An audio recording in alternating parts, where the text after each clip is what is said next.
चारा पिकामध्ये त्यातल्या त्यात द्विदल पिकामध्ये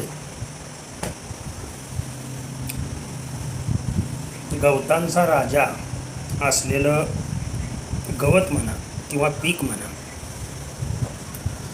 कोणतं असं विचारलं होतं. आणि या पिकाचं उत्तर बऱ्याच जणांनी देण्याचा प्रयत्न केला. कुणी मेथी घास सांगितलं, कुणी लसूण घास सांगितलं, कुणी मार्वेल सांगितलं.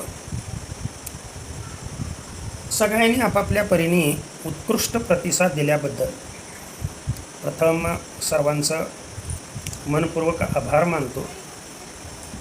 कारण एवढे लोक तुमच्या या रिस्पॉन्समुळंच मला व्हिडिओ काढण्याला आळस येत नाही, मार्गदर्शन करायला आळस येत नाही. नाहीतरी 65मध्ये 65 गाठलेल्या मनुष्याला आयुष्यामध्ये काय राहिलेलं असतं त्याचं. परंतु हा तुमचा जो प्रतिसाद आहे तो मला जगण्यास प्रेरणा देतो, लक्षात ठेवा.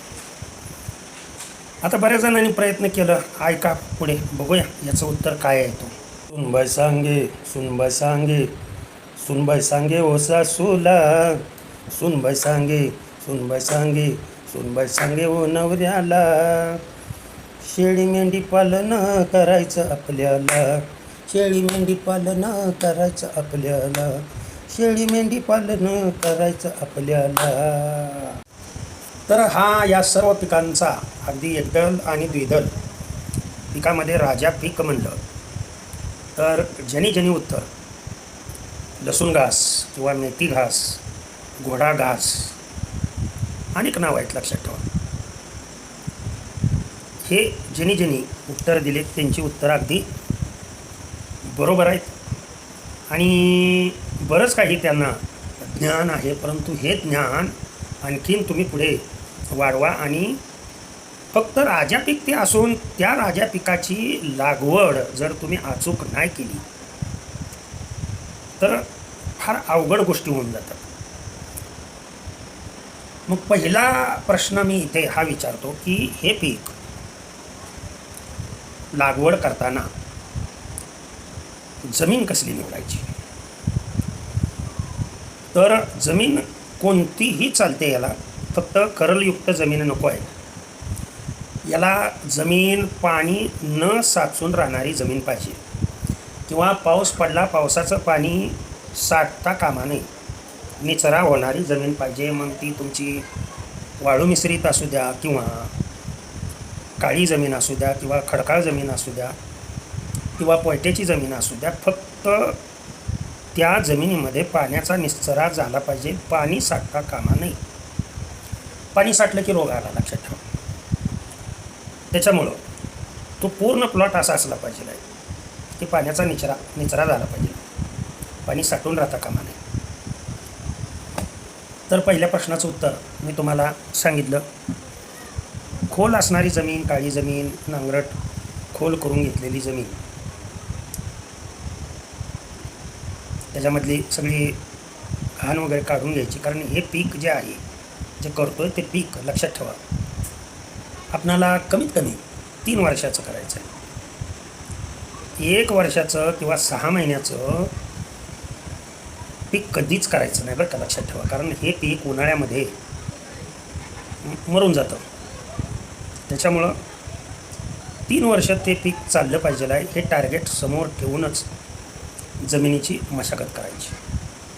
कारण पुन्हा जमिनीची मशागत जी करणार आहे तुम्ही ती तुम्हाला करू शकत नाही. तुम्ही फक्त वरच्यावर खुरपणी, भांगलणी वगैरे वगैरे तुम्ही करू शकता.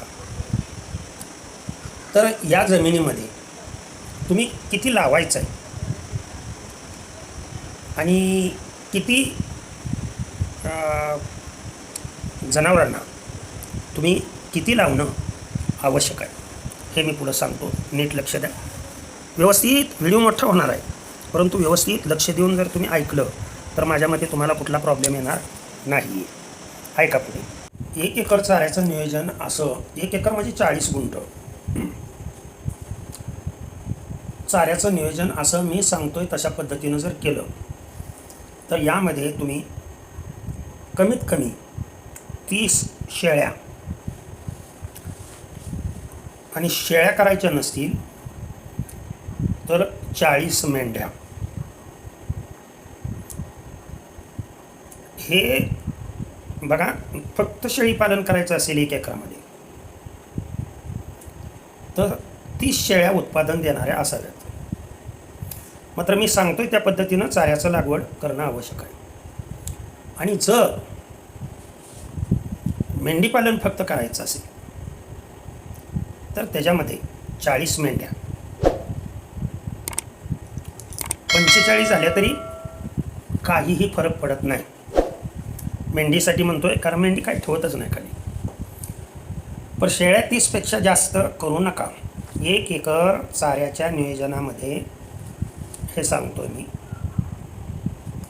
आणि बऱ्याच जणाला हा प्रश्न पडला असेल की सर, आम्ही शेळीपालनही करू इच्छितो आणि मेंढीपालनही करू इच्छितो,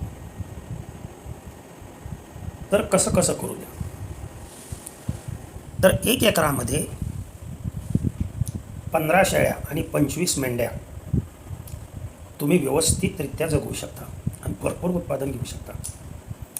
1 एकर चाऱ्यामध्ये मी सांगतोय त्या पद्धतीनं केलं तर ह्याच्यापेक्षा जादा करायचं नाही. 15च्या 15 शेळ्या उत्पादन देणाऱ्या असाव्यात आणि 25च्या 25 मेंढ्या उत्पादन देणाऱ्या असाव्यात. मी यांची पिल्लं वगैरे धरलीच नाहीत त्यामध्ये. 1 एकर जमीन लय झाली एवढ्यासाठी. आणि एवढ्यांचा खर्च त्या जमिनीतलं उत्पादन हे जर कॅल्क्युलेशन तुम्ही केलं तर लक्षात ठेवा फायदाच फायदा आहे. परंतु करणारा पाहिजे आहे. याच्यामध्ये तरुण वर्ग याच्यामध्ये शिरणं आवश्यक आहे. नोकरीच्या मागे न लागता आता MPSC UPSCची तुम्ही तयारी करताय, परंतु हा तुम्हाला बिझनेस म्हणून घरच्यांना करून द्या ना. तुम्ही घरचे करते, तुमचे आईवडील, त्यांचा व्यायाम होतो, त्यांनाही करमणूक होते आणि त्यांनाही वाटतं की बाबा आपण मुलाच्या संसारामध्ये काहीतरी हातभार लावतोय. लक्षात येते. तुम्ही नोकरीला असा, कुठेही असा. मात्र मी एवढंच सांगू इच्छितो, आईवडिलांना सोडून काहीच करू नका. मी पुन्हा पुन्हा सांगू इच्छितो,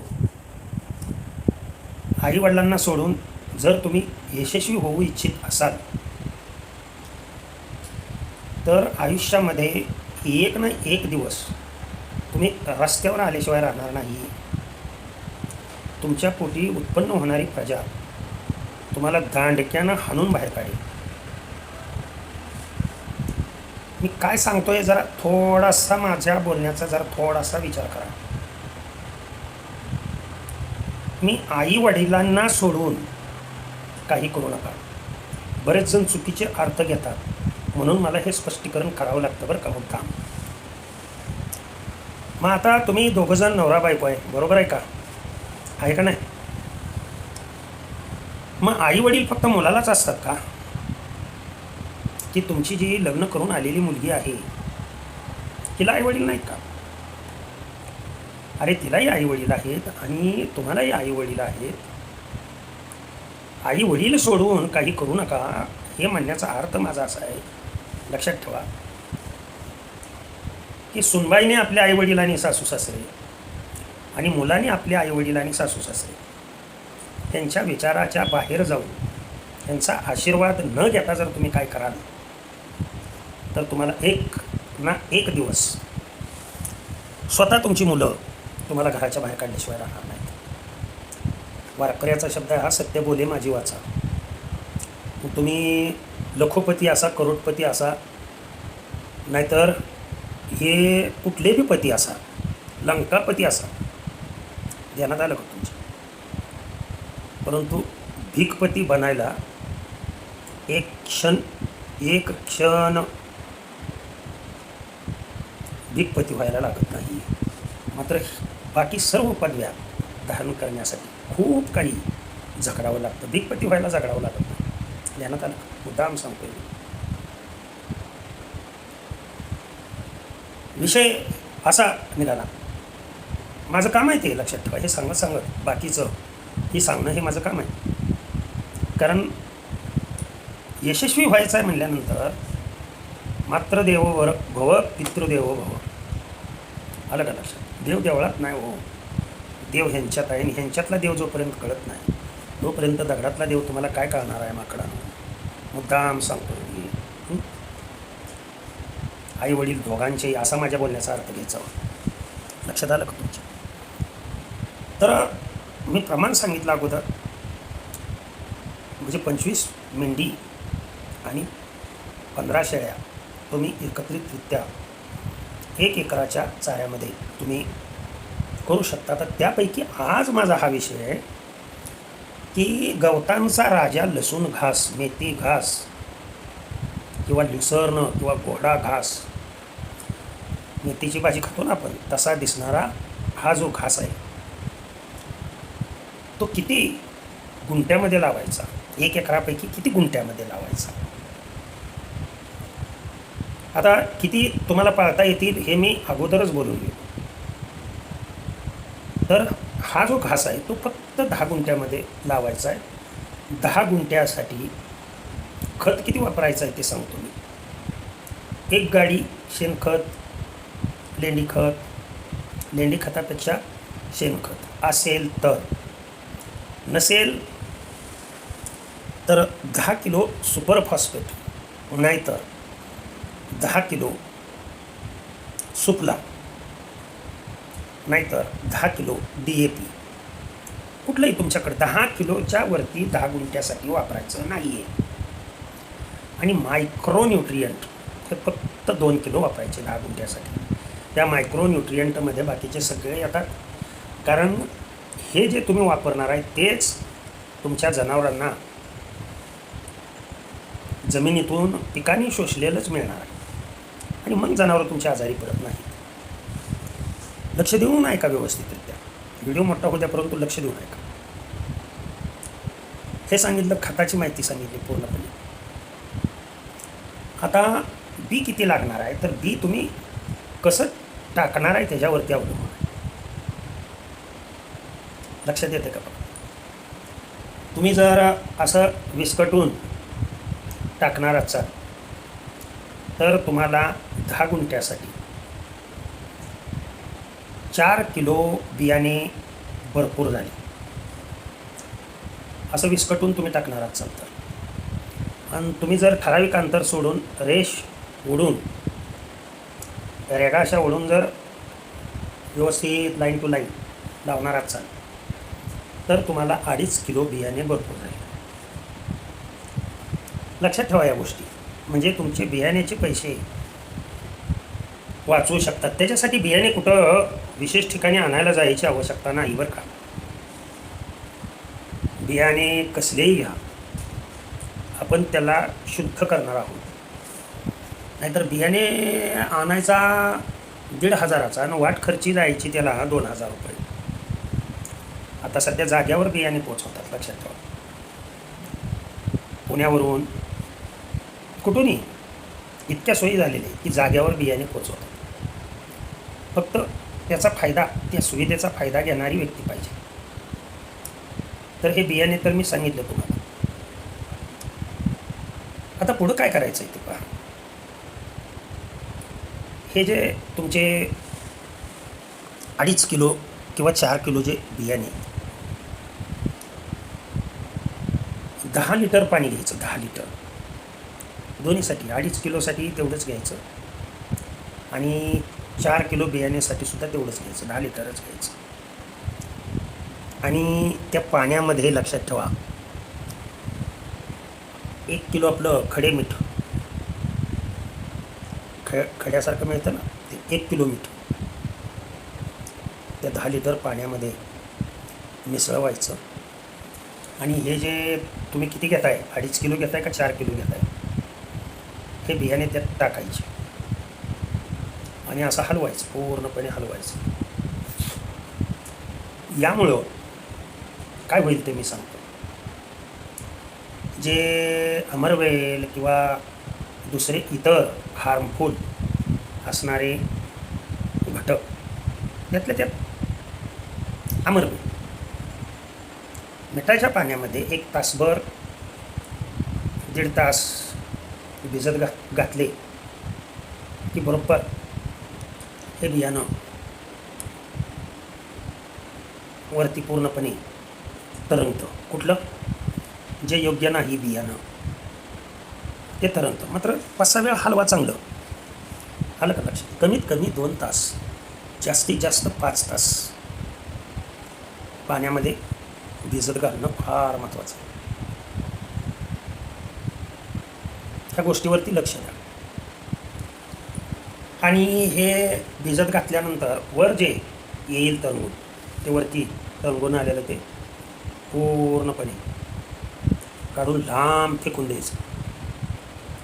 किती जरी तुम्ही लांब फेकलं तर ते हवेमार्फत येतच. ते आल्यानंतर काय करायचं, कशा पद्धतीनं फवारे घ्यायचे ते बी मी पुढे सांगणार आहे. त्याची नका चिंता करू.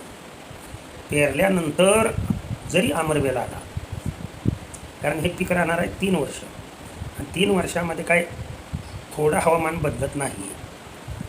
त्याच्यामुळे पुन्हा येऊ नये याच्यासाठी सुद्धा मी सांगणार आहे याच व्हिडिओमध्ये. फक्त लक्ष देऊन ऐका. त्यानंतर 2 ते 5 तास साधारण भिजल्यानंतर जे योग्य बीज आहे ते खाली भिजून तळाला बसतं, आणि जे हलका हलका आहे अमरवेलचं वगैरे किंवा नको असलेलं बीजवरती तरंगतं ते काढून टाका. आणि ते पूर्णपणे काढून टाकल्यानंतर मग हे 2.5 किंवा 4 किलो जे बी आहे ते घ्यायचं आणि एका ओल्या पोत्यावरती ठेवायचं. ओल्या पोत्यावरती ठेवल्यानंतर साधारण या 2.5 किलो 4 किलो बियाण्यास फक्त 50 ग्रॅम मेथी घासाचं, खास मेथी घासाचं कल्चर मिळतं. कल्चर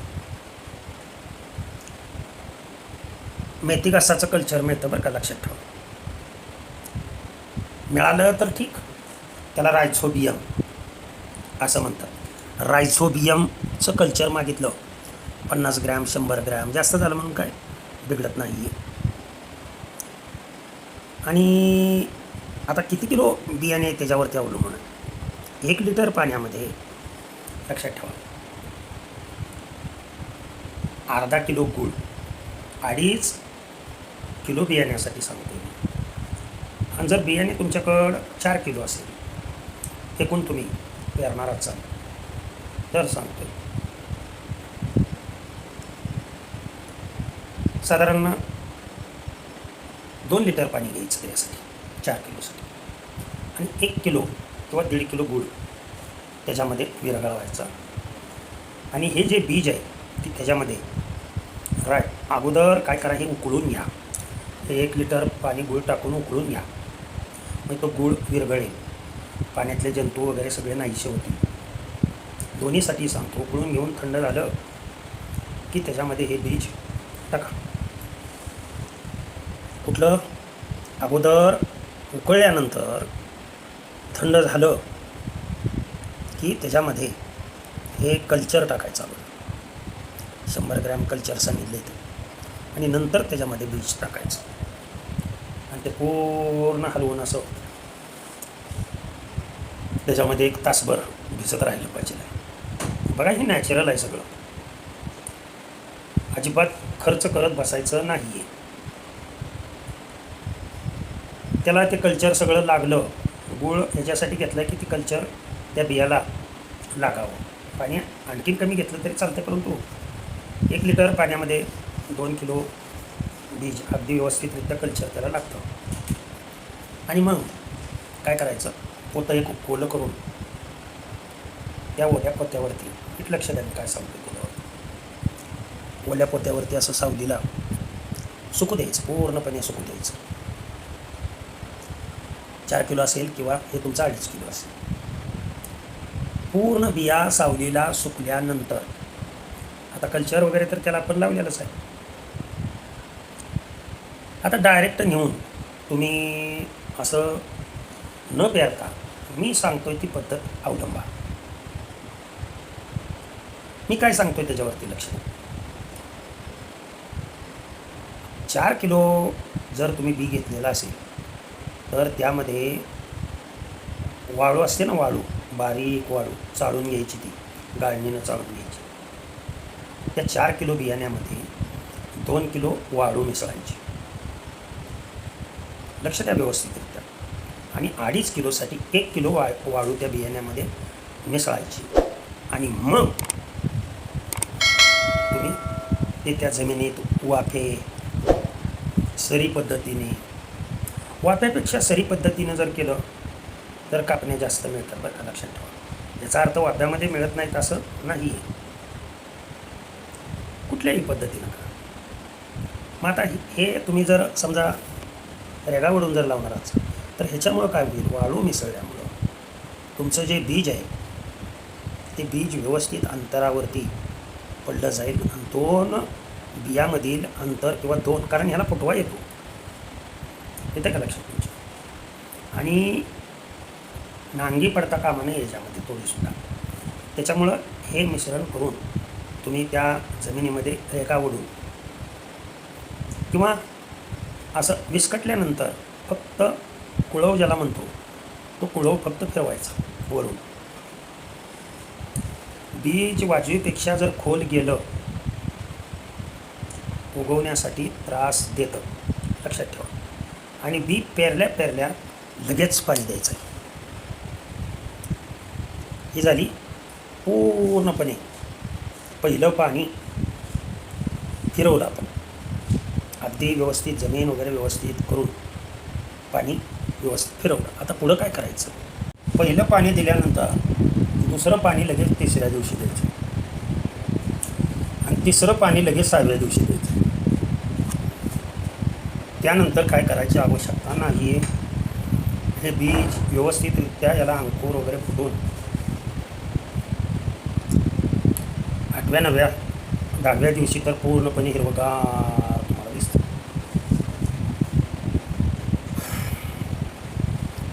आता पहा काय काय वेळेला काय होतं, एक चांगलं असं उगवून आलं, एवढं आलं आणि ओळखू यायला लागली झाडं, तणाची झाडं आणि मेथी कासाची झाडं ओळखू यायला लागली की एक फवारणी खुरपणी करायची, बांगडणं म्हणतात त्याला. खुरप्याच्या साह्याने बांगडण करून तण काढून टाकायची, त्यामधली वीड्स काढून टाकायची पूर्णपणे. आणि वीड्स काढून टाकले की आता पाणी देताना असं कधीही फास्ट पाणी द्यायचं नाही बरं का, याला लक्षात ठेवा. किंवा पूर्ण झाडं पुरतील एवढंही पाणी नाही द्यायचं. सफाई झालं की भरपूर झालं, पाणी सगळीकडे वाफ्यात पोचलं, त्याला गच्च भरूनच दिलं पाहिजे असं काही नाही. कारण बीज वर असतात त्याला काम राहिलं पाहिजे खाली, बीजाला खाली जाण्यासाठी, मुळं चांगली खोलवर जाण्यासाठी. आणि जेवढी मुळं चांगली खोलवर जातील लक्षात ठेवा, तेवढं त्याला अन्नपुरवठा भरपूर मिळण्यास मदत होईल. मग प्रत्येक कापणीच्या वेळेला, कापणी झाली, आपण काय आता ही कापणी चालू कधी करायची, तत्पूर्वी एक खुरपणी झाल्यानंतर चांगली अशी झाडं आलेली असतात, एक साधारण 20 ते 25 दिवसामध्ये एवढी वाढ झालेली असते. जरा पावसाळ्यामध्ये फास्ट वाढ होते, उन्हाळ्यामध्येही फास्ट वाढ होते. मात्र याच्यामध्ये हिवाळ्यामध्ये जरा थोडंसं कमी वाढ होते. परंतु हिवाळा ऋतू या घासासाठी अतिशय उत्कृष्ट आहे. पण पेरणी करताना आता पहिल्या पावसानंतर बी करू शकता. एक दुसरी तुम्हाला पेरणीच करायची असेल तर तुम्ही सप्टेंबर एंडला, जिथे थंडीची सुरुवात व्हायच्या अगोदर किंवा ऑक्टोबरच्या सुरुवातीला, आणि फार उशिरा म्हटलं तर नोव्हेंबर एंडिंगला, कडक थंडी पडायच्या अगोदर याची लागण करायची असते. उन्हाळ्यात याची लागण करू नये, कारण येत नाही रोज.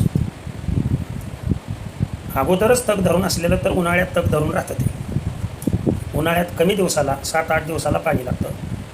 पावसाळ्यामध्ये पाऊस जर असेल तर पाण्याची आवश्यकताच नाही. आणि हिवाळ्यामध्ये 12 ते 15 दिवसाच्या अंतराने याला पाणी लागतं. जी सत्य परिस्थिती आहे ती मी सांगितली. परंतु आता त्याची वाढ चांगली जोमाने होण्यासाठी आणि याला फुटवे चांगले येण्यासाठी काय करायचं ते मी सांगतो. साधारण 10 गुंठ्यासाठी बरं का, 20 लिटरचा पंप भरपूर झाला. 10 गुंठ्यासाठी 20 लिटरच्या पंपामध्ये साधारण 2 किलो किंवा जर चिलेटेड असेल तर 1 किलो भरपूर होतं. 1 किलोसुद्धा, अर्धा किलो मिसळलं तरीसुद्धा चांगलं चालतं आहे. मी जे सांगतोय ते टाकणं फार महत्त्वाचं आहे. फेरस सल्फेट मिळतं.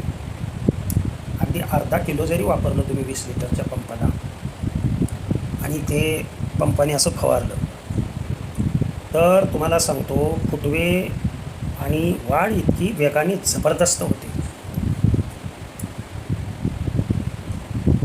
फक्त प्रत्येक कापणी झाल्यानंतर एवढं आलं की हे काम करायचं. 20 लिटरच्या पंपाला अर्धा किलो फेरस सल्फेट भरपूर झालं. आणि जर आता नीट लक्ष द्या, पावसाळ्यामध्ये काय असतं ते वातावरण घडोघडी बदलतं. हिवाळ्यामध्येही तशाच पद्धतीनं होतं. तर वातावरण बदललं की लक्षात ठेवा, एवढं आपण शुद्ध करूनसुद्धा, बीज शुद्ध करूनसुद्धा हवेमार्फत आमरवेल हा येतोच, त्याचं बीज येतंच. कुठल्याही वनस्पतीवर वाढतं म्हणजे आता आपण केलेलं आहे त्याच्यात वाढणार का नाही हे सांगायला नको आहे. मग याची हवेमार्फत वाढ होऊ नये म्हणून काय करायचं पहा. 2-3 पाणी झाली की 4थ्या पाण्याला 20 लिटरचा पंप पाण्याने भरायचा आणि त्याच्यामध्ये फक्त आणि फक्त 50 ग्रॅम, काय सांगतोय मी, 50 ग्रॅम हिंग टाकायचा. हिंग लक्षात ठेवा या गोष्टी. आणि तो हिंग पूर्ण 20 लिटर पाण्यामध्ये विरघळवायचा. कमीत कमी 50 ग्रॅम, जास्तीत जास्त 75 ग्रॅम. आणि आपण त्या घासावर पाणी लावलं की तो 20 लिटरचा पंप त्या पाण्यामध्ये, त्या 20 लिटर पंपामधलं थेंब थेंब थेंब थेंब थेंब थेंब पाणी त्या पाण्याबरोबर मिक्सअप होऊन जावं. दंड जो असतो त्या दंडाच्या कडेलाच ते 20 लिटरचा पंप ठेवायचा आणि तेवढाच कॉक डिलाट करायचा की जेणेकरून ते तेवढं 10 गुंठ्याला ते 20 लिटरचा पंप पुरला पाहिजे. वरून नाही मारायचं, जमिनीत गेलं पाहिजे. काय सांगितलं मी, 20 लिटरचं हिंगाचं पाणी ज्या वेळेला आपण पाणी देतोय त्या वेळेलाच द्यायचं. म्हणजे हवेतून येणारा जे हे अमरवेल ते येणार नाही. आणि जर तुम्हाला असं नको असेल तर दुसराही पर्याय मी सांगतो, लक्षात ठेवा. दुसरा पर्याय असा आहे की 10 गुंठ्यासाठी 5 किलो मीठ, खडं मीठ विस्कटून द्यायचं. कापणी झाली की विस्कटून द्यायचं, कापणी झाली की विस्कटून द्यायचं. काय जातील तेवढंच, किती एक लय तर 40-50 रुपयाचा खर्च आहे. परंतु त्यामुळं अमरवेल कसलाच येणार नाही ना, कितीही वातावरण बिघडतं. आणि जरी त्यातून वाटलं तुम्हाला तरी बी सर एवढं करूनही अमरवेल आलाय सर असं जर वाटलं तर लिंबोळी तेल मिळतं, कडू लिंबोळी तेल. कडू लिंबाच्या झाडावर कधी अमरवेल वाढतो का बघा, नाही वाढणार. म्हणून झाडामधलं ते राजा आहे. येते का लक्षात तुमच्या? अमरवेल हा करंज तुम्हाला सांगतो, कडुलिंब याच्यावर कधी वाढलेला तुम्हाला दिसणार. तर आंब्यावर, इतर झाडावर लगेच हा वाढतो. बरं ह्याचं वाढलेलं बी काही नाही हो, त्याच्यामध्ये मिक्सअप होऊन तो जर अमरवेल तुमच्या शेळीने मेंढीने खाल्ला की विषबाधा होऊन ताबडतोब मृत्यू होतो. येते का लक्षात? आणि हा पिवळा असतो, लक्षात ठेवायचं. अमरवेल आपल्या घासामध्ये आहे का नाही ते ओळखायचं कसं, तर पिवळ्या असं कांडीसारखं असं पसरत गेलेलं असतं. ठराविक इथं आहे, त्या तिथं आहे, त्या तिथं आहे असं दिसतं. अशा वेळेला लिंबोळी अर्क जर 20 लिटर पाण्यासाठी साधारण 100 ml लिंबोळी अर्क मिळतो हा दुकानामध्ये. लिंबोळी तेल म्हणा ना, कडू लिंबोळी तेल मात्र हे तेल पाण्यात मिक्सअप होत नाही, कारण सरफेस टेन्शन आता ते सांगत बसत नाही. ते मिसळण्यासाठी त्याच्यामध्ये थोडासा निरमा पावडर टाकायचा, म्हणजे ते निंबोळी तेल पूर्णपणे त्याच्यामध्ये मिक्सअप होतं. आणि तेवढ्या 10 मिनटावरती 20 लिटरचा पंप फवारायचा जर दिसला तर. नाहीतर आता एवढं केल्यानंतर तुमच्या पूर्ण घासामध्ये 3 वर्ष लक्षात ठेवा, अजिबात थोडाही कुठेही अमरवेल दिसणार नाही. तर हा व्हिडिओ मोठा झाला, खूप मोठा झाला व्हिडिओ, परंतु यामध्ये मी सर्व डिटेल माहिती सांगितली. आता हे घालायचा कसा, शेळ्यांना वापरायचा कसा, कशाबरोबर वापरायचा, हे मी पुढचा असाच एक व्हिडिओ मोठा तयार होईल. त्याच्यामध्ये 1 एकरापैकी आपलं फक्त 10 गुंठ्याचं नियोजन झालं. 10 गुंठ्यामध्ये काय लावायचं, आणि हे अगोदर केल्याशिवाय तुम्ही शेळीपालन मेंढीपालन करू नका वेगळ्यासारखं. बाजारात जायचं आणि खरेदी करून आणायचं आणि घरी आणलं तर खायला काहीच नसायचं. तडक मी बोलतो आहे, परंतु अशा पद्धतीनं जर केलं तर निश्चित तुम्हाला यश मिळेल. यश मिळाल्याशिवाय राहणार नाही. ओके, आजच्या व्हिडिओमध्ये इथेच थांबतो. रामकृष्ण हरी, विठ्ठल केशव.